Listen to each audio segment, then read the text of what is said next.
Welcome to this explainer.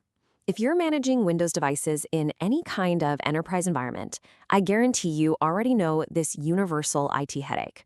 You check the Intune portal, it proudly shows a bright green succeeded status right next to your policy, so you think you're good.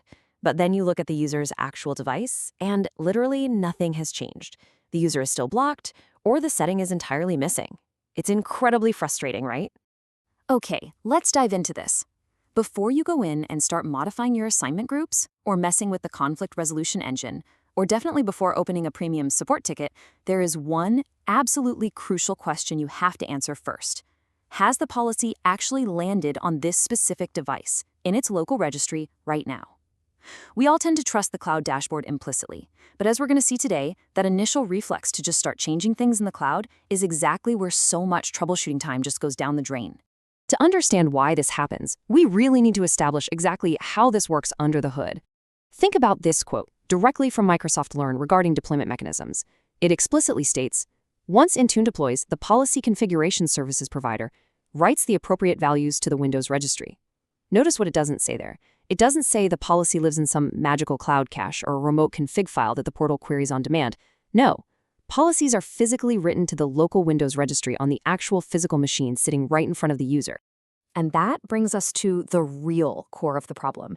If we contrast the Intune Admin Center with the local device registry, the difference is huge. The Intune portal is essentially just showing you delayed check-in telemetry. It's a cloud dashboard that's simply reporting what the device said during its very last sync cycle. But the local device registry? That is the live, grounded, currently in effect reality. A succeeded status just means Intune successfully pushed the configuration down the pipe during the last check-in. It is definitely not a real-time guarantee that the setting is actively applied on the machine at this exact second. So, if we can't fully rely on a single portal status, where exactly do we look? Well, you might think checking just one registry key is enough to confirm your policy made it, but getting the complete picture actually requires checking 6 distinct local sources.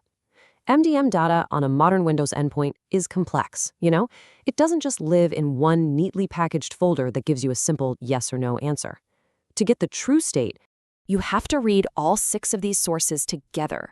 You're looking at device and user scope policies in the PolicyManager hive, the provider metadata, the actual enrollment record, the classic software/policies hive, and finally, running a quick dsreg command/status to check the join state.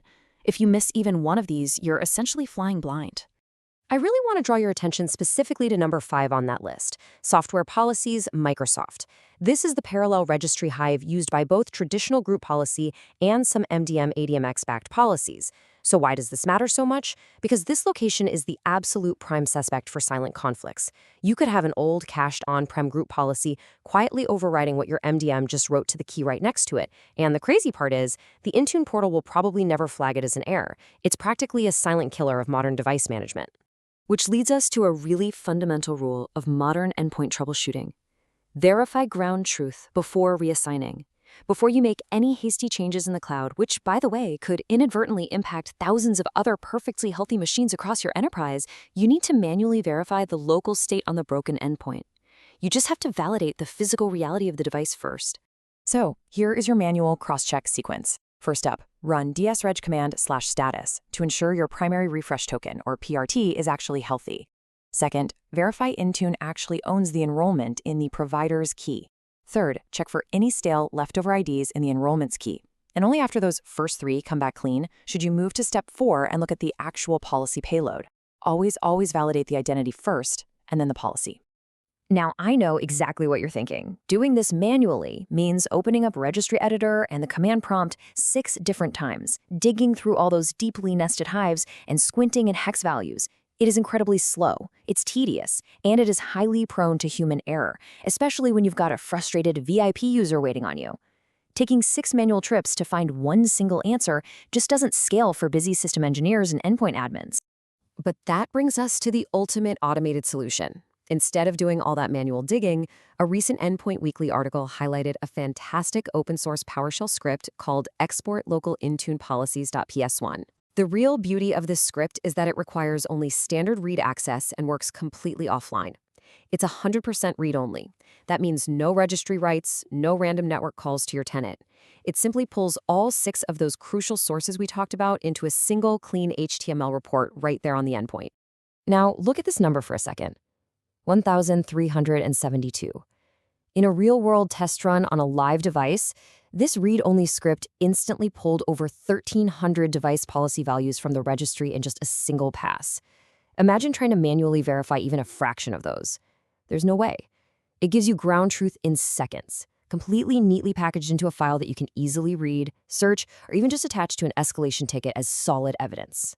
When you go ahead and generate this report, here are a few pro tips for analyzing it efficiently. First, cross-reference the Applied Policies section against the MDM Policies section. This lets you instantly spot those silent legacy group policy overrides we were talking about earlier. Second, always check your device join state and PRT first. If that's broken, no policy is going to deliver anyway, regardless of what Intune says. And finally, the absolute fastest way to troubleshoot is to run this script on a known healthy reference machine, and then just run a diff against your broken machine's report. The discrepancies will literally jump right out at you. Ultimately, it all boils down to this one core philosophy: don't stop at the portal. The Intune Admin Center is an incredible cloud management tool, for sure, and seeing a succeeded status is a great start. But it's just the beginning of your troubleshooting journey, not the end of it. The portal tells you what was assigned in the cloud and what the device last reported back. But the local registry, that tells you what is actually happening on the silicon. Which leaves us with a really critical thought to end on today.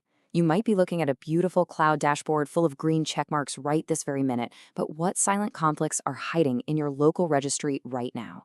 I challenge you to go grab this open source script, run a local audit on one of your most stubborn devices, and discover the true local state for yourself. Thanks for joining me on this explainer, and as always, happy troubleshooting.